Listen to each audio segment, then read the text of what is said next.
নমস্কার বন্ধুরা, মঞ্জু কিচেন হাউজে আপনাদের স্বাগত। আজকের আমার রেসিপি লাল শাক দিয়ে গোলাপ পিঠে বানাবো। আপনারা আমার পুরো ভিডিওটা দেখতে থাকুন। লাল শাকগুলো বেশি দিন হয়নি, লাগানো হয়েছে। দেখুন লাল শাকগুলো একদম কচি। এই শাক দিয়ে পিঠে বানাবো আমি আজকে।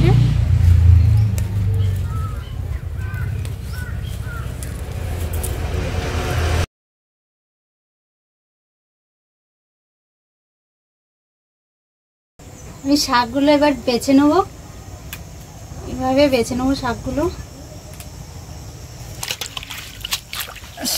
এবার ধুয়ে নেব। নুনটা ধরে গেছে, এবার কড়া বসিয়ে দিচ্ছি। শাকগুলো অল্প করে ভাপিয়ে নেব, অল্প জল দিয়ে দেবো ভাপানোর জন্য।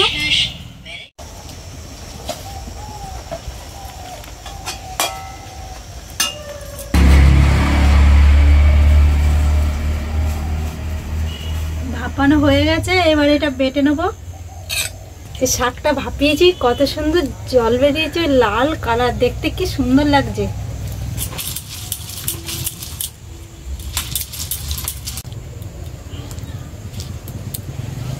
ময়দা নিয়েছি, আমি আলাদা আলাদা করে মেখে নেব।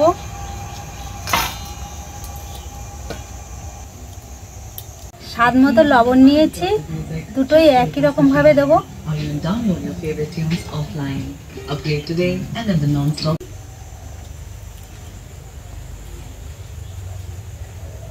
এটাও একইভাবে দিয়ে দেবো। এই শাক বাটাটা দিয়ে মেখে নেবো একটা ময়দা। যে জলটা বেরিয়েছিল সেই জলটা দিয়ে এবার এটা মাখবো। আমার এই ময়দাটা মাখা কমপ্লিট হয়ে গেছে। জল গরমটা হয়ে গেছে, এই জল গরম দিয়ে এই আরেকটা থালায় আলাদা করে রেখেছিলাম ময়দা, এইটা এবার মেখে নেবো।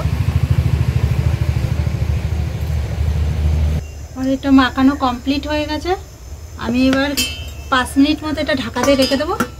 চিনি খালি কড়াই এবার দিয়ে দিচ্ছি, এবার জল দিয়ে দেবো।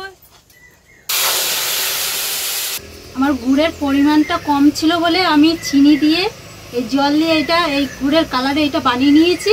এইবার আমি গুড়টা এর মধ্যে দিয়ে দেবো। আপনারা চাইলে পুরোটাই গুড় দিয়ে বানাতে পারেন। আমার গুড়টা বানানো হয়ে গেছে, এবার ঢেলে নিচ্ছি। লেচিটা বেলে নেবো, করে এরকম করে বেলে নিয়েছি। এবার গ্লাস দিয়ে সুন্দর করে কেটে নেবো গোল গোল করে।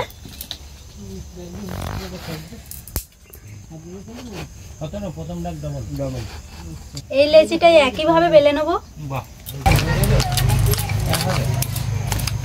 এটাও একইভাবে কেটে নেবো।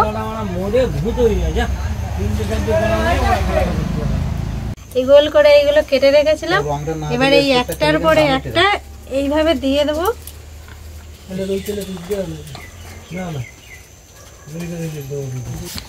এবার এইগুলো এইভাবে চেপে দেবো, দিয়ে এইভাবে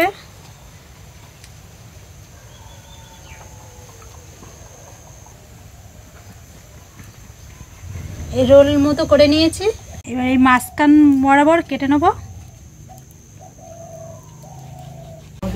এবারে এই পাপড়িগুলো এইভাবে ছাড়িয়ে ছাড়িয়ে দেবো।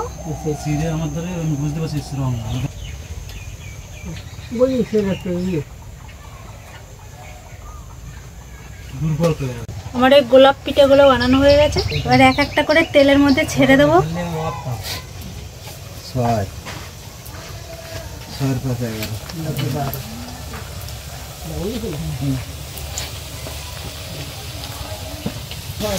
এই পিঠেগুলো ভাজার সময় ওনার জালটা হালকা করে দিতে হবে, বেশি দিলে আঁচ দিলে হবে না।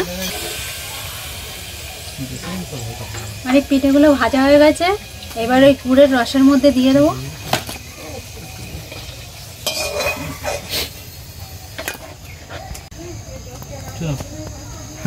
লাল শাকের গোলাপ পিঠে আমার কমপ্লিট হয়ে গেছে।